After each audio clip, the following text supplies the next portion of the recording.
Bangga tinggal di negara orang, jelas bangga dong ya. Jelas dong bangga tinggal di negara orang ya. Apalagi negara ini ya telah memberikan kehidupan, napas. Muncullah ini si pembela negara kesatuan Republik Indonesia yang paling patriotik ya. Sadarlah, kamu bukan membela negara kamu, tapi kamu membela kebodohan di negara kita. 1 biji? Iyalah. Berarti masih murah gorengan Kak Malaysia. Masih murah bensin dekat Malaysia. Tahu nggak kamu? Jepang. Kita punya negara tetangga, Malaysia. Malaysia itu bisa menampung ribuan pekerja dari Indonesia. Maaf saya nggak sebut Indonesia. Dari Konoha, ya tetangga kita Malaysia bisa menampung. Perbedaan lah kita kerja di Indonesia sama Malaysia. Kalau di Malaysia, kalau kerja Merantau berbelas tahun, tapi mau simpan uang itu payah. Ada nggak yang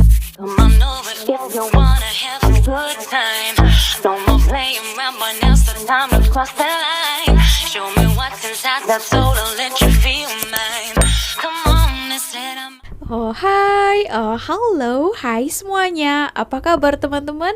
Jumpa lagi bersama Sari di channel ini. Sari doakan dimanapun kalian berada tetap diberikan kesehatan ya, tetap semangat dan dipermudahkan segala urusannya. Amin. Oke, nah ada beberapa netizen ya yang sombong yang mengatakan apa sih yang dibanggakan daripada Malaysia?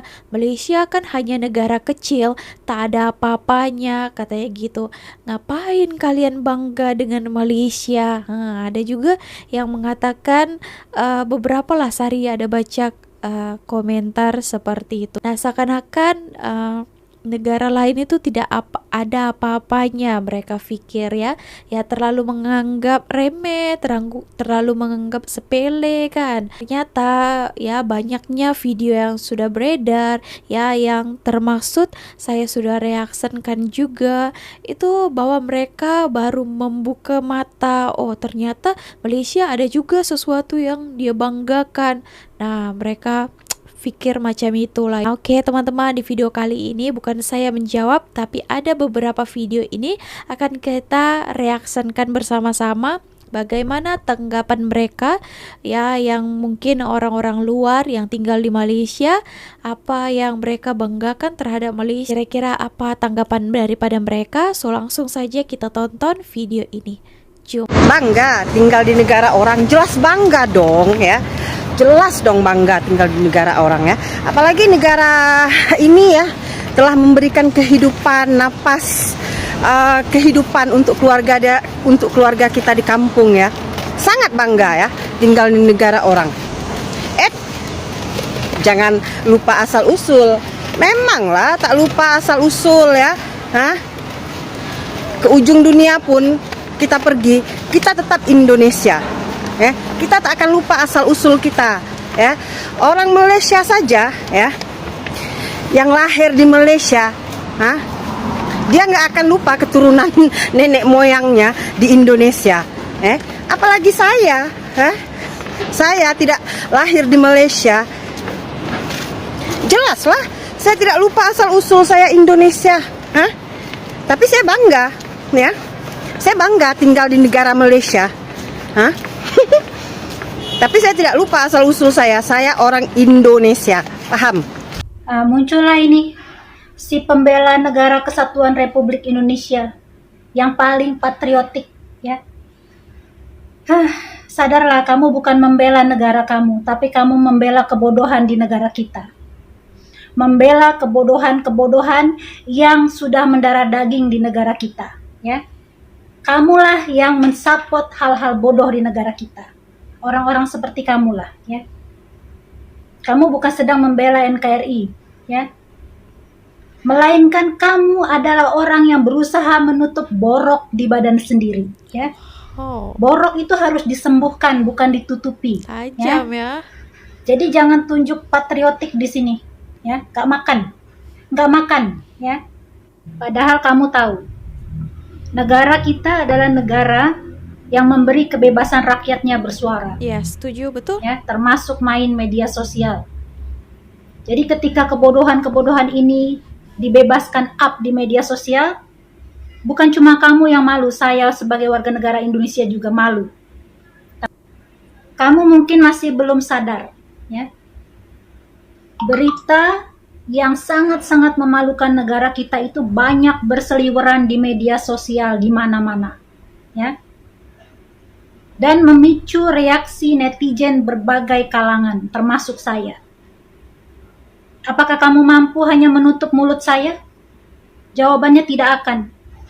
Jangan bermimpi kalau kamu berkomentar seperti ini, kamu akan mendatangkan kebaikan untuk negara kamu. Jangan bermimpi, ya. Karena saya rasa kamu tidak akan sanggup menutup, ya, menutup orang-orang supaya tidak main handphone atau main media sosial. Saya rasa kamu tidak akan mampu. Jadi jangan susahkan diri kamu sendiri untuk membela kebodohan-kebodohan ini, ya.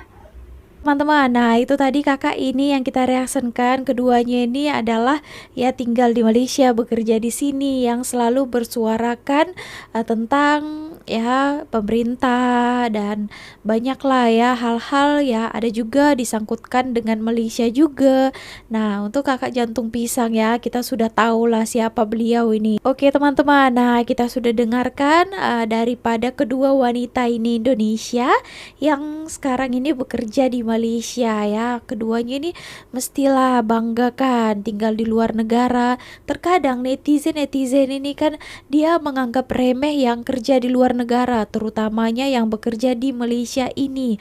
Nah ada juga kalau kita bersuara mereka menganggap kita itu tidak cinta tanah air kita. Nah padahal buktinya kita itu bersuara untuk kebaikan negara kita sebenarnya, tapi orang itu berpikirannya langsung ke arah negatif. Padahal untuk kebaikan kita itu mengkritik, kita itu membagi contoh, bagi saran terhadap orang-orang daripada negara kita, untuk pemerintah kita, tapi disalahartikan. Jadi kita dipikirnya membangga-banggakan negara orang, sedangkan tidak bangga dengan negara kita sendiri gitu ya.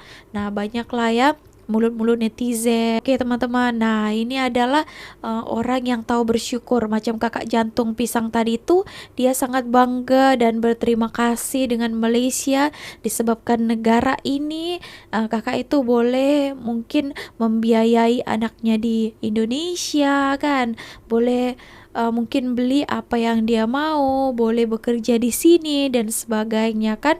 Hanya orang yang tahu berterima kasih saja yang macam itu. Kau tahu berapa harga gorengan di Indonesia ini berapa sekarang? Relatif je, ada yang 1,000 sampai 5,000. Satu biji? Iyalah, Berarti masih murah gorengan kat Malaysia. masih murah bensin dekat Malaysia, cuma 7,000 per liter. Tapi faktanya banyak orang Indonesia yang berobat ke Malaysia. Karena di Indonesia pelayanannya tak sebagus dekat Malaysia. Kok bagus letak tuh tabung gas 3 kilo tuh, nanti meledak. Tak apa, biar aja seluruh orang dekat seluruh dunia ni tahu. Ini ni tabung gas Indonesia. Yang semetok tuh ya beda. Semetok cememol. Tahu nggak kamu? Kita punya negara tetangga, Malaysia. Malaysia itu bisa menampung ribuan pekerja dari Indonesia. Maaf saya nggak masih benar. Dari Konoha, ya tetangga kita Malaysia bisa menampung ribuan pekerja dari negeri Konoha. Ya, padahal kekayaan alam Malaysia, mohon maaf nih, dibanding Indonesia itu punya segalanya loh teman-teman. Tapi kenapa justru yang menolong rakyat untuk mencari pekerjaan itu Malaysia? Jadi di Malaysia itu banyak orang Indonesia yang bekerja di Malaysia. Bahkan Jepang, kita nih merdeka, negeri Konoha ini merdeka kan tahun 45. Jepang itu tahun 45 baru dibom. Tapi Jepang itu bisa menampung ribuan rakyat Indonesia untuk bekerja di Jepang. Bahkan mereka sejahtera. Ya, rakyat Konoha di Jepang ya dengan sejahtera. Ya mohon maaf karena anaknya bude saya itu kan kerja di Jepang. Kemarin kan lebaran pulang saya tanya, balik lagi ke Jepang nggak mas? Oh balik saya loh. Kenapa betah di Jepang? Dia udah hampir 10 tahun kan di Jepang. Aku tanya, soalnya di Jepang tuh pemerintahnya ada. Kita benar-benar sejahtera, jalanan bersih, pelayanan umum kayak sakit, rumah sakit gratis, pendidikan gratis. Pokoknya di Jepang itu luar biasa sih fasilitas umumnya. Semua yang pokoknya rakyat tuh benar-benar diprioritaskan gitu loh teman-teman kalau di Jepang. Memang benar-benar pemerintahnya tuh ada dan bekerja. Nah, bedanya di negeri Konoha, pemerintahnya ada, tapi tidak ada. Oknum bisa disebut oknum. Oknum pemerintahnya ada, tapi seperti tidak ada. Begitu ya teman-teman, nggak tahu, saya juga bingung. Oknum pejabat negeri Konoha itu kenapa ya? Rakus, serakah, tamak. apa lagi ya yang cocok, rakus, raka, tamak, foya-foya, pesta pora. Ini saya sebut oknum ya, oknum yang maling duit rakyat. Yang makan duit rakyat. Sementara rakyat itu setiap hari harus merintih perih hanya untuk makan. Begitu ya teman-teman. Sementara gitu aja dulu ya. Wassalamualaikum warahmatullahi wabarakatuh. Merantau berbelas tahun, tapi mau simpan uang itu payah. Ada nggak yang sama kayak gitu? Aku juga gitu tahu dulu. Merantau berbelas-belas tahun, simpan uang itu payah, simpan di bank pun keluar juga gitu kan. Tapi aku punya satu cara dan alternatif yang kalian itu harus memang buat. Zaman sekarang kita kalau nggak punya duit sendiri, mau pinjam, mau utang sama orang itu siapa yang mau ngasih? Betul nggak? Orang semua pada susah. Coba kalian pikir sekarang nih, simpan duit nggak semestinya berupa duit, karena uang itu inflasi. Jadi sekali simpan, sekali kalian itu invest ataupun menabung. Jadi invest dalam arti kalian dapatlah keuntungan setiap tahun kah, ataupun 2 tahun 3 tahun ke depan. Jadi ibaratnya itu simpanan jangka panjang ya, bukan jangka dekat. Jadi cara aku simpan duit biar bisa nggak inflasi itu, aku simpan guna emas lah. Aku tukar uang aku jadi emas. Sebetulnya nggak apa-apa sih kalau kalian ada uang 1.000 ringgit kah ataupun 500 ringgit, beli aja emas yang kecil-kecil. Tapi kalau bisa belilah emas yang gold bar tuh. Kayaknya kalau emas-emas perhiasan tuh nanti dijual balik pun ada potongan harga kan. Jadi aku ya gitulah cara aku. Jadi sekarang nih kalau aku susah, itu aja aku jual ataupun aku gadaikan. Daripada Oke, ketiga teman-teman. video tadi itu, yang video kedua itu menarik sekali untuk kita bahas ya. Ditulis di sini Malaysia, Jepang menolong rakyat Indonesia. Oke, dalam hal untuk bekerja ya. Nah, sebagai contohnya dia katakan tadi kalau di Malaysia ini kan ramai orang Indonesia bekerja di sini, dan juga Jepang sekarang itu memang ramai ya orang Indonesia datang ke sana itu untuk bekerja, kerja kilang. Nah, banyak lah ya. Oke, nah kenapa di negara kita sendiri itu tidak ada macam itu? Ada pemerintahnya, tapi tidak ada. Rasa gimana itu? Ada pemerintahnya tapi tidak bekerja untuk rakyat. Nah, gitulah kira-kira yang dikatakannya tadi. Nah, memang sangat-sangat sulit lah kehidupan sekarang, ekonomi lagi kan. Memang dunia sekarang ya macam itu. Yang terlebih parahnya lagi ya di negara kita, di Indonesia, banyak ramai orang yang mencari pekerjaan pun tak ada kerja kan. Pemerintah pun macam seakan tutup mata terhadap itu. Ketika orang Indonesia mau kerja ke Malaysia ataupun keluar negara lain itu malah dipersulit. Macam Kokori juga katanya melarang TKI, TKW itu datang ke Malaysia untuk bekerja. Padahal dia sendiri pun tidak boleh menyediakan lapangan pekerjaan. Tapi dia, saya ada lihat kan 1-2 kali masuk ke live Kokori itu, APRI itu, dia katakan gak usah kalian kerja ke Malaysia. Tapi dia sendiri tidak ada memberikan solusi terhadap itu, tidak ada menyediakan, tapi dia suruh pula orang lain jangan bekerja di Malaysia.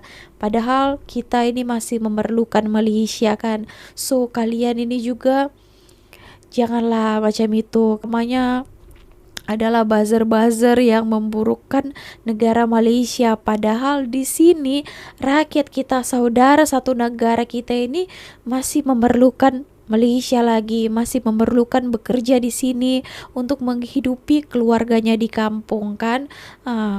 Itulah kadang miris sekali melihat orang-orang macam itu. Perbedaan lah kita kerja di Indonesia sama Malaysia. Kalau di Malaysia, kalau kerja kita dikasih kemudahan lah. Seperti ini kalau kerja sawit, ini motor dikasih free, itu motor itu dikasih free motor, air minum mineral pun dikasih free. Kalau mau kerja contoh mau kerja welding atau kilang welding, sudah ada di situ tulis jabatan kosong, gaji sekian, allowance sekian, kerja hari Minggu double. Kalau mau kerja welding, kalau nggak bisa welding, nggak bisa las, nanti paling disuruh gosok-gosok di sana kan, kerja gosok-gosok ataupun kerja cat sambil belajar welding. Kalau nggak bisa bawa polip, nanti disuruh belajar bawa polip. Kalau nggak bisa potong besi, nanti diajarkan di situ cara potong besi. Contoh kerja di cleaning service, sudah ada di situ ditulis cleaning service. Kerja cleaning service, jawatan kosong cleaning service, gaji sekian, allowance sekian, cuti hari ini udah dijelaskan di situ. Jadi mau kerja dan jujur. Kerja di restoran pun sama, udah ditulis jawatan kosong. Kalau mau kerja hubungi ini, janji rajin apa kerja, dan gaji sekian, allowance sekian, cuti sekian. Kerja pabrik kilang, udah ditulis di situ jawatan kosong, siapa mau kerja 1 bulan berapa hari ini cuti, bonus ada, pinjaman ada, semua ada. Kalau di Malaysia mau kerja di mall, ditulis itu jawatan kosong, gaji sekian, allowance sekian, syaratnya ini, janji kerja. Senang kita cari kerja. Mau kerja potong buah sawit, mau kerja jadi security, dan ditulis di situ, di pelang-pelang, di tiang-tiang listrik, di tembok-tembok, di jalan-jalan tuh ditulis jawatan kosong. Syaratnya jadi security, janji bisa baca, dan mau kerja rajin, jujur, hubungi nomor WhatsApp ini, dan ditulis di situ nomor WhatsApp apa. Mau kerja di mall, mau kerja di kilang, mau kerja jadi cleaning service, mau kerja jadi security, udah senang cari kerja. Apalagi kerja di sawit, tinggal senang cari kerja. Aku udah macam-macam kerja di Malaysia, jadi security, jadi supervisor, kerja di welding, kerja di mall. Aku udah semua kerja. Semua boleh kerja Malaysia, macam itu kah? di Johor Bahru, di Negeri Sembilan, Malaka, Kuala Lumpur, Selangor, Kelang, sana saya udah kerja security, kerja di mall. Tukar-tukar boleh kerja mana boleh gitu kan? Kerja jadi tukang welding. Aku udah semua buat kerja, jadi aku udah ada pengalaman lah. Dari 2009 sampai sekarang aku kerja di Malaysia, tapi udahlah pulang cuti, masuk lagi. Sekarang kerja jadi potong buah di sawit. Aku udah bosen nih kerja di pabrik, di kilang. Aku udah mau cari kerja kebun sekarang. Aku udah kerja di kebun sekarang. Kalau di Indonesia mau kerja di toko seperti Alfamart, Indomart, mesti ada di situ, harus ada ijazah, di tes ini. Seperti kawan saya 9x9 terus gak tahu jawab, dah ditolak kerja. Ada satu kawan saya kerja mau jadi cleaning service di bank, ditanya ijazah, dimintakan uang dalam 7 juta ke 8 juta, terus dia nggak sanggup, nggak diterima kerja. Aku pernah ngelamar kerja jadi security di Indonesia, diminta uang pelatihan dalam 7 juta. Wah, banyak belum kerja terus udah itu pun nggak dijamin diminta. Kalau udah lolos pelatihan itu nggak dijamin langsung masuk kerja. Nanti mau bayar lagi, kalau uang sogok baru dapat langsung kerja. Aku disuruh kerja, kan aku melamar kerja di security di Indonesia, disuruh pelatihan, diminta uang, nggak dijamin terus masuk kerja. Nanti disuruh nanti dijanjikan kerja di cleaning service, gaji 1.500.000 baru 400 ringgit. Wah, itu pun belum tentu dapat kerja itu. Terus semuanya butuh uang lah kalau mau kerja, banyak syarat-syarat. Udahlah gaji sedikit di Indonesia, terus kita dibikin susah, dibikin ribet, terlalu banyak aturan. Kalau mau kerja di bangunan pun nggak tetap, mau kerja di sawit di Kalimantan. Tapi ini orang dalam itulah, caluk-caluk itu tak sesuai sama perjanjian. Dari kampung sampai ke tempat kerja lah, contoh di Kalimantan, nggak sesuai sama gaji yang dijanjikan dulu di kampung. 1 hari 2 hari di Kalimantan, kawan aku itu nangis pengen pulang, nggak tahan pulang, terpaksa merantau ke Malaysia. Assalamualaikum semuanya. Oke teman-teman, nah cukup panjang ya ternyata. Oke, kita bahas dulu satu video ini ya. Ini kena digarisbawahi ya teman-teman Indonesia. Mungkin nanti takutnya tersalah arti ya apa yang dikatakan abang ini. Tapi betul yang dikatakannya di sini tuh banyak lapangan pekerjaan, lowongan pekerjaan ya, jawatan kosong itu misalnya di mall, di kafe, di mana-mana pun ada. Tapi mesti diingat kalau kalian yang tak boleh terus datang ke sini untuk bekerja ya. Nah, itu biasanya ya kebanyakan ya orang Malaysia yang diambilnya ya. Kalau orang Indonesia atau warga asing yang yang langsung melamar, langsung mau kerja ke sana itu tak boleh ya teman-teman, disebabkan perlunya dokumen. Kalau warga asing itu hanya bidang-bidang tertentu saja yang boleh kalian kerja. Setahu saya sekarang ini pun dekat restoran itu pun pelayannya itu tidak dibenarkan lagi warga negara asing ya, gitu. Jadi memang banyak lowongan pekerjaan, tapi bukan langsung kalian boleh lamar kerja di sana ya teman-teman. Sedangkan macam saya pun sekarang pemegang visa jangka panjang, visa ikut suami. Dan sekarang pun saya pun tidak dibenarkan secara serta-merta ya untuk mendaftar langsung bekerja. Nah, kita juga harus meminta kebenaran juga terhadap immigration lagi. Jadi tidak semudah itu. Oke teman-teman, nah begitu ya, karena digarisbawahi sedikit. Oke, panjang juga dikatakan abang ini. Kalau di Indonesia dia pun punya pengalaman ya, dia mau melamar jadi security katanya. Sebelum mau masuk pun kena diminta uang dulu 7 juta, padahal gajinya pun 1 bulan hanya 1.500.000 saja. Kurang lebih tadi katanya 400 ringgit per bulannya, dan itu pun masih dalam pelatihan lagi, belum langsung kerja tau. Tak ada juga dijanjikan boleh langsung kerja. Padahal kita sudah bayar 7 juta tau. Bukan main-main ya. Banyak juga itu ya. Tapi itulah ya. Ada juga yang berikan komentar itu hari. Kenapa kerja jauh-jauh ke Malaysia untuk bekerja sawit saja? Di Indonesia pun kan ada sawit juga. Kenapa tak bekerja di sana? Ya tadi sudah dijawabnya ya, gaji sedikit. Kalau di sana itu gaji sedikit, peraturannya banyak ya. Nah, di sini dia tuh merasakan gajinya tuh lumayan, dia boleh tabung ya, banyak juga diberikan tempat tinggal, dibagi makan, dibagi transportasi juga. Nah, gitu ya. Terbaik. Oke.